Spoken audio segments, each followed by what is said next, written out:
সাবেক সংসদীয় নেত্রী, বিএনপির চেয়ারপারসন, তিনবারের সাবেক প্রধানমন্ত্রী আবু হোসেন দেশরী বেগম খালেদা জিয়া, আমাদের প্রিয় সহকর্মী ঢাকা সিটি কর্পোরেশনের জনতার মেয়র, আমাদের অত্যন্ত প্রিয় সহকর্মী, প্রয়াত ঢাকা সিটি কর্পোরেশনের সফল মেয়র, ঢাকা সিটি বিএনপির অবিভক্ত বিএনপির সংগ্রামী সভাপতি, বীর মুক্তিযোদ্ধা সাদেক হোসেন খোকার যোগ্য উত্তরসূরি, ইঞ্জিনিয়ার ইশাক হোসেন সহ সকল রাজনীতিদের মুক্তির দাবিতে ঢাকা মহানগর দক্ষিণ ছাত্র দলের উদ্যোগে আয়োজিত আজকের এই বিক্ষোভ প্রতিবাদ সমাবেশের উপস্থিত আমাদের স্নেহাস্পদ অনুষ্ঠিত প্রিয় ছোট ভাই, দক্ষিণ ছাত্র দলের সংগ্রামী আহ্বায়ক, সংগ্রামী ছাত্র নেতা পাবেল শিকদার, উপস্থিত আছেন আজকের অনুষ্ঠানের মাননীয় প্রধান অতিথি, বিএনপির স্থায়ী কমিটির অন্যতম সদস্য, রাজপথের লড়াকু সৈনিক, নির্যাতিত জননেতা, আমাদের অত্যন্ত প্রিয় বাবু গণচন্দ্র রায়, উপস্থিত আছেন আমাদের মহানগর দক্ষিণের সংগ্রামী আহ্বায়ক, বীর মুক্তিযোদ্ধা, সংগ্রামী জননেতা, আমাদের অত্যন্ত প্রিয় সহকর্মী, সকল আন্দোলন সংগ্রামের পরিচিত নেতা জনাব আব্দুল সালাম ভাই, উপস্থিত আছেন আমাদের বিশিষ্ট শ্রমিক নেতা, আমাদের মাননীয় চেয়ারপারসনের বিশেষ সহকারী সংগ্রামী জননেতা জনাব অ্যাডভোকেট শামসুর রহমান সিবুল বিশ্বাস, উপস্থিত আছেন মহানগর বিএনপির সংগ্রামী দক্ষিণের সংগ্রামী সদস্য সচিব সরকার ছাত্র নেতা রফিকুল আলম মজনু সহ আমার প্রিয় আমাদের মহানগর দক্ষিণের সংগ্রামী সদ্য কারামুক্ত জননেতা আমাদের অত্যন্ত প্রিয় নজরুল্লাহ নবী ভাই সহ আমন্ত্রিত অতিথিবৃন্দ, সম্মানিত নেতৃবৃন্দ, উপস্থিত সংগ্রামী প্রিয় ভাই বোনেরা, আসসালামু আলাইকুম। আজকের এই মানববন্ধনের কখন এই খরতাপের মধ্যে বক্তব্য প্রলম্বিত করার সুযোগ নেই। এখানে মাননীয় প্রধান অতিথি তিনি তার সারধর্ম বক্তব্য উপস্থাপন করবেন। আমি শুধু একটি কথা বলতে চাই যে বর্তমান এই সরকার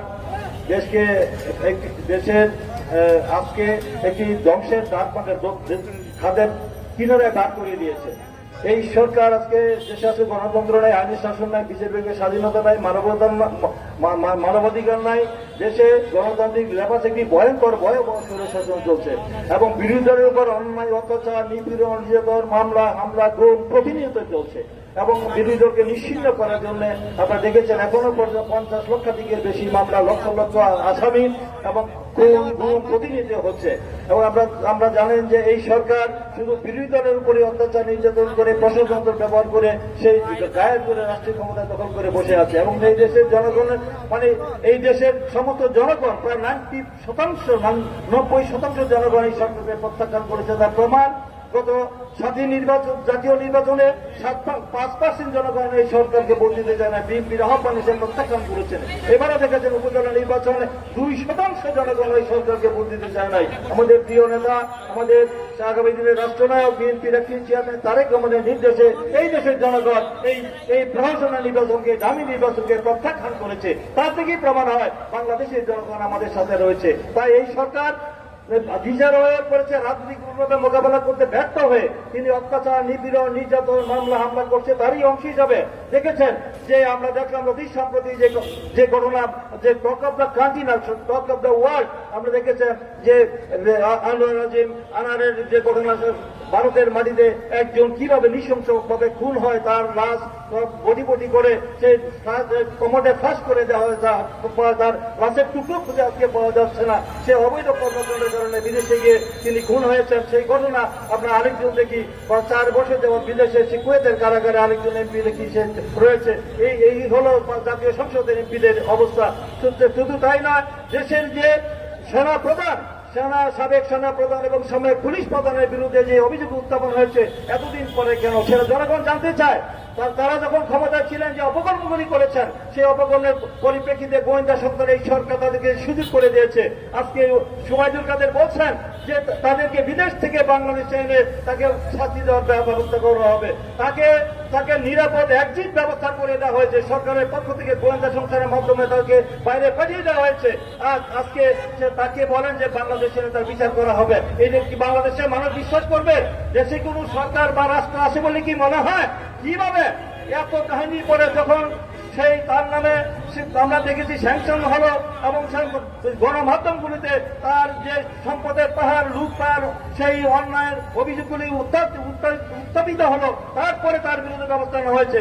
যখন তিনি দায়িত্বে ছিলেন তখন তো ব্যবস্থা নেওয়া হয়নি।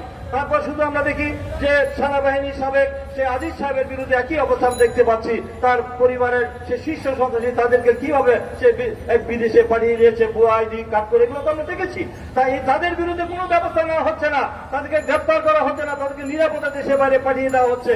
আর আমাদের নেতাদেরকে সেই ইঞ্জিনিয়ার ইশাককে সহ আমাদের সুলতান সালাউদ্দিন টুকু, আমাদের সাইফুল আলম নীরব সহ আমাদের অনেক নেতা কর্মী, জহিরুদ্দিন, আমাদের যে তুহিন সহ আমাদের অনেক নেতা কর্মী, আমাদের হাজার হাজার নেতা কর্মী এখনো বিনা কারণে বিনা অপরাধে তারা কারাগারে রয়েছে। তাদেরকে নির্যাতন করা হচ্ছে, তাদেরকে সাজা দেওয়া হচ্ছে এবং আমাদের নেতৃবৃন্দের বিরুদ্ধে আমাদেরকে কিছুদিন পর পর গ্রেপ্তারি পরোয়ানা জারি করা হচ্ছে। এই যে অবস্থা, এই অবস্থা চলতে পারে না।